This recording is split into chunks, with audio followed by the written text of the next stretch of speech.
I am the director, co-writer, editor, and I also play a character in the film. The early stages of the script came about where I was seeing students that I'd taught in the past sort of out on the street, just kind of getting caught in these negative cycles, lose track of their dreams.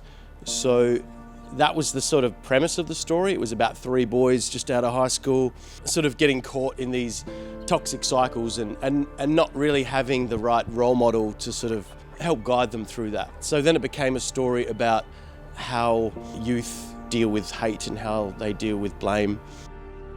Carl took the script for about 3 months after I sort of wrote a vomit script. And the vomit script was based on, it was a mixture between fiction and stories that I'd heard in the neighbourhood about tragedies that have occurred, through basic misunderstanding. It's got some history to it in the Perth Hills, where I live actually. So I thought it very fitting to sort of write a story on the doorstep of my house. And so yeah, we kind of just really dived into it extremely quickly. And it was kind of a mixture between stubbornness and motivation, tenacity, and stupidity, really, because we didn't really have any secure funding. We had about $15,000 to just shoot half the film. And we didn't have any funding for the next half, so it was kind of scary. We just had this belief that it was going to work out. We just kept going with it. Astonishing to say this, but it was a crew of 7 people who put this film together. A skeleton crew of perfectionists, of people who I've worked with for many years, so we sort of understand each other, and people who would just stop at nothing to see this story come to life. So it was a blessing, really. I couldn't have done it without my team, and we are fortunate enough that we just stuck together with a strong script and a script that everybody's believed in, and we got it done in the end. It's been a 3-year project. The scripting actually didn't take as long as what it normally would. It probably took about 4 months for that. And then we started production in September of 2018, and that went on for a couple of months. Well, we shot half the film, got some funding from somewhere, and shot the second half, and then it was editing. The editing went on for over a year, just refining,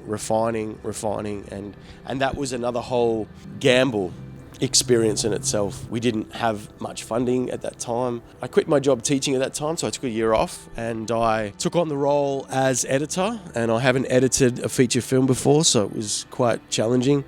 I made some sacrifices. I put my mortgage up on, I applied for hardships. I sold my beautiful grand piano, almost new grand piano, which was the love of my life at the time.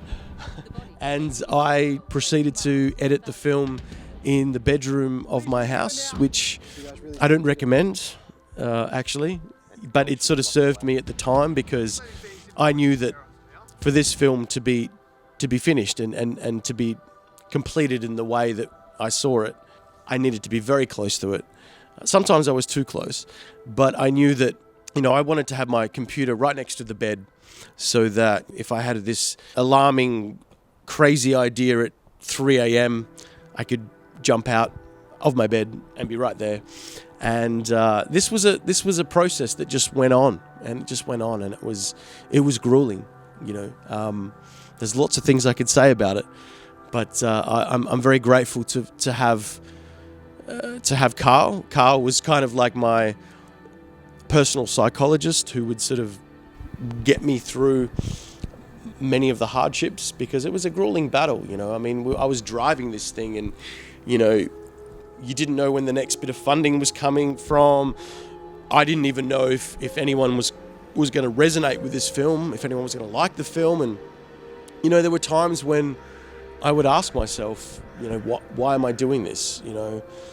And then another thought would kick into your head, and that was, what if you don't give 150%, and you're always wondering what would have happened if you did, how would the film have turned out? And that was the thought that kept me going.